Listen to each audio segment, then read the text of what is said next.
It's the middle of a bright weekday afternoon. Nothing special about it.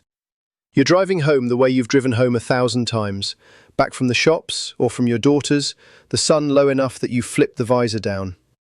And up ahead there's a marked car pulled onto the verge, an officer standing beside it in a high-vis jacket, and he steps out and waves you into the lay-by. You're not worried. Why would you be? You're not speeding.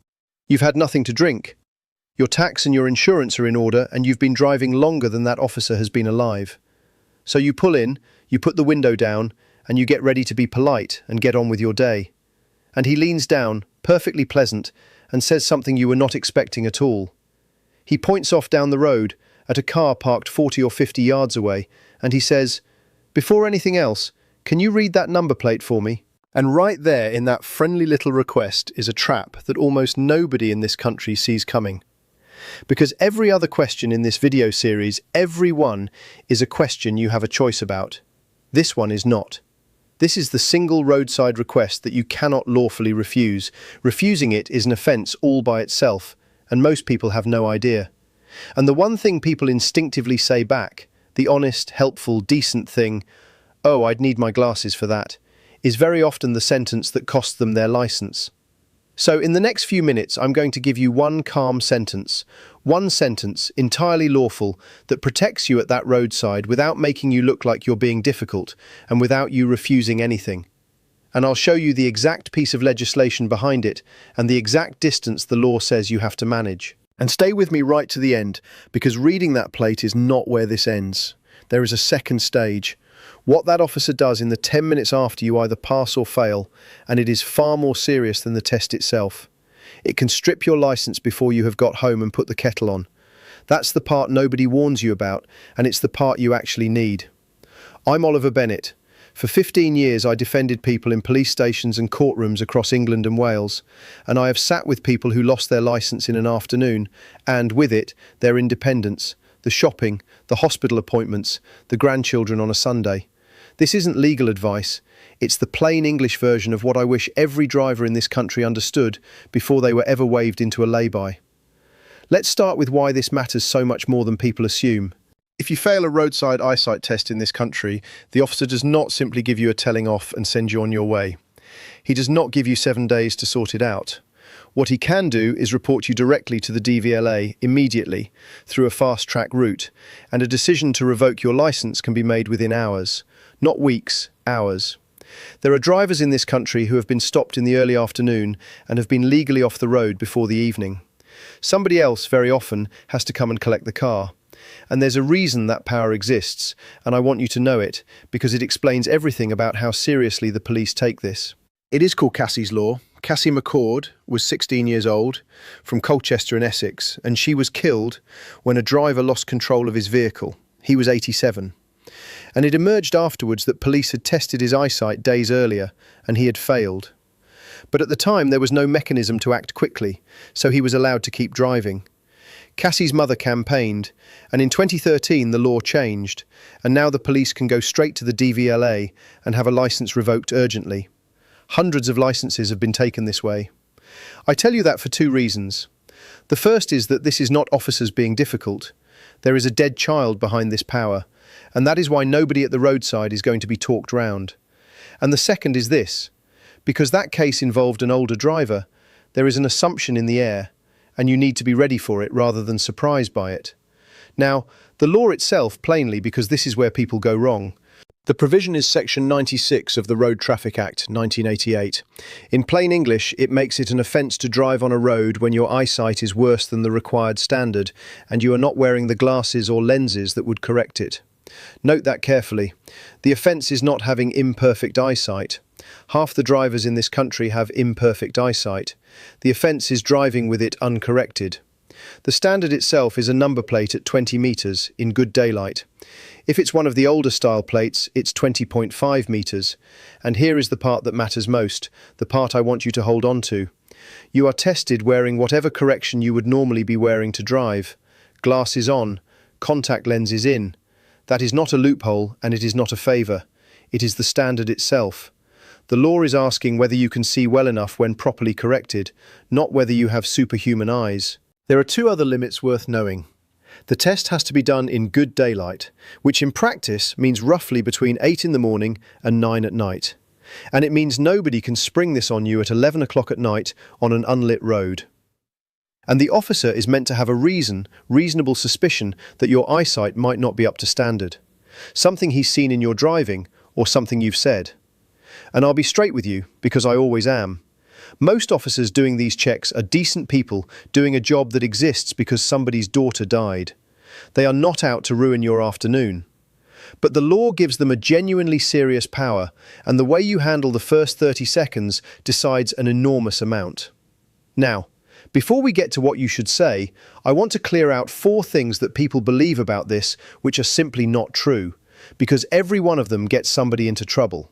The first myth is that the police need an optician or a doctor or some proper piece of equipment to test your eyes. They don't. A number plate at the side of a road is the legal test. It sounds crude, and honestly it is crude, but it is the standard written into the law, and a roadside reading of a plate is perfectly capable of ending your entitlement to drive. The second myth, and this is the one I hear most often, and it is dangerous precisely because it is half right, is the 7 days. Almost every driver in this country knows that if you're stopped and you haven't got your documents on you, you can be given a form and you have 7 days to produce your license, your insurance, and your MOT at a police station. That is quite true, and it is a genuinely useful thing to know, but it has nothing whatsoever to do with your eyesight. There is no 7 days for your eyes. You cannot say, "I'll bring my glasses to the station on Thursday." The eyesight test happens there, at the roadside, in that moment. People confuse the two constantly, and the confusion makes them relaxed at exactly the wrong time. The third myth is that you can insist on going away and getting a proper eye test first and coming back with a certificate. You can't. You may absolutely do that afterwards, and you should, but it doesn't postpone anything at the roadside. And the fourth myth is that this only happens in some formal, announced operation. It doesn't. Several forces run publicised eyesight campaigns each year, and those do exist, but an officer doesn't need a campaign. Any officer with reasonable suspicion on any ordinary stop for any ordinary reason can ask you to read that plate, which is why this is worth knowing on a Tuesday afternoon when nothing at all is happening. So let's talk about the 3 ways people lose this before it has even begun. The first mistake is refusing. And I understand exactly why people do it. This whole channel is built on the idea that you do not have to answer every question an officer asks you. And that instinct is usually right, but not here. Refusing to submit to a test of your vision when the officer is entitled to require it is a separate offence in its own right. It carries a fine, and it carries an obligatory endorsement of 3 penalty points, and it can carry a discretionary disqualification. Worse than that, practically, refusal is treated as though you already know you'd fail. It doesn't protect you, it convicts you, and it flags you to the DVLA at the same time. So whatever you do at that lay-by, do not refuse this one. The second mistake is the confession, and this is the big one. This is the one that costs good, honest people their license. Because the officer is friendly, and there's a silence, and human beings fill silences, so people say it. Ooh, I'd need my glasses for that. My eyes have been getting worse, to be fair. I'm actually overdue at the optician. I can manage in the daytime, it's the nights I struggle with. Every one of those sentences is a gift, because in a single breath, you've handed him the reasonable suspicion he needed, and you've handed him evidence about your driving on days he wasn't even there, and you've done it before you've read a single letter. You can pass the test and still have that sentence sitting in his notebook. And the third mistake is the one that breaks my heart because it comes from decency. It's squinting at it without your glasses. Somebody wants to seem cooperative, wants to seem capable, doesn't want to make a fuss, so they lean out and they have a go with their bare eyes, glasses sitting right there on the dashboard in a case. And they fail a test they would comfortably have passed.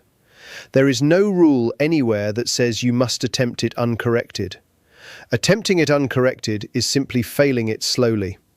So here is the sentence. It's short, it's polite, and it does 4 separate jobs at once.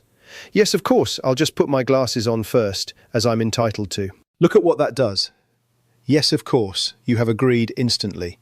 You are not refusing, so the refusal offence never comes anywhere near you, and you've signalled that you're not the difficult one at the roadside. I'll just put my glasses on. You are now being tested to the actual legal standard, corrected, exactly as the law intends. First, small word, big job. It stops the test happening before you're ready, and it buys you 3 or 4 calm seconds to breathe, which matters more than you'd think when your heart is going. And, as I'm entitled to, said pleasantly, not as a challenge, quietly tells him you know what the standard is. That changes the temperature of the whole encounter. And if you don't wear glasses at all, it's even simpler. Yes, of course. Which plate would you like me to read? You've agreed, and you've made him identify the specific plate, which is entirely reasonable and stops any argument later about which car he meant. Then say nothing else. Read the plate, that's it. And what if you look at it, glasses on, and you genuinely cannot make it out? Don't guess. I want to be really clear about that because the instinct under pressure is to have a punt and hope. But a wrong reading is a failed test, and a failed test is the fast track I described. What you say instead is simply this: I'm not confident I've read that correctly. Calm, honest, no elaboration. And then, if you want to say one more thing, this: would you mind if I tried a different plate, or one a little closer? He may say no. He's entitled to say no. But it costs you nothing to ask, and there are perfectly innocent reasons a particular plate is hard, low sun straight down the road, a dirty or damaged plate, one of the non-standard fonts that people fit, and which are actually illegal precisely because they're hard to read. What you must not do is start explaining why. The moment "I couldn't see it because" leaves your mouth, you are giving evidence about your own eyesight, on the record, at the side of a road, with no advice and no preparation. I'm not confident I've read that correctly is enough. It is complete. Stop there. One quick thing before I get to that, because it's the reason this channel exists. Everything I cover here, the sentences, the powers sitting behind them, and what actually happens in the hours after a roadside stop, I put into one short, plain English guide for England and Wales called the Know Your Rights Handbook. There's no hard sell coming. If it'd be useful, the link is in the description below, and everything you need for this particular afternoon is right here in this video, for nothing. Now, the part I promised you. What happens next, because the plate is not the end of it. Once you've read it, he'll very often carry on chatting, and the questions get gently personal. He might say, "When did you last have your eyes tested?" And the honest answer, for an awful lot of people, is, "I can't remember." And that's a perfectly lawful thing to say, but understand what you're doing. He may say, "So do you need glasses for driving then?" He may say, "Is that noted on your license?" He may say something softer and more dangerous than all of them. "Are you sure you're all right to be driving, at your age?" You are not obliged to give a medical history at the side of a road. You've done the test. The test is the legal question. So the polite way through all of it is a version of the same thing. "I've done the test. I've nothing else to add, thank you." Warm, not cold. Then stop. Because here's the machinery behind those questions. If he forms the view that your eyesight is a risk, he doesn't need a conviction and he doesn't need a court. He reports it to the DVLA, and the DVLA can act on that report quickly and remove your entitlement to drive while they look into it. Everything you say in that friendly chat can end up in that report. That is why the chat is not small talk. Which brings me to something I want to be very honest with you about, because I'd rather you trusted me than liked me. If your eyesight has genuinely fallen below the standard, you should not be driving. I'm not going to dress that up. This video is not about helping anybody dodge a test they ought to fail. It's about making sure you don't fail a test you would actually pass because you were flustered, or because you were being helpful, or because you left your glasses on the dashboard. And there is something that works quietly in your favour here. If you're at all uncertain, go and see an optician. It costs very little, and for many people it costs nothing at all. Because a recent documented eye test is one of the most useful things you can have. It turns a vague suspicion at a roadside into a matter of record. And if you're ever told your vision doesn't meet the standard, you have a duty to tell the DVLA yourself. Reporting it yourself is treated very differently from being caught.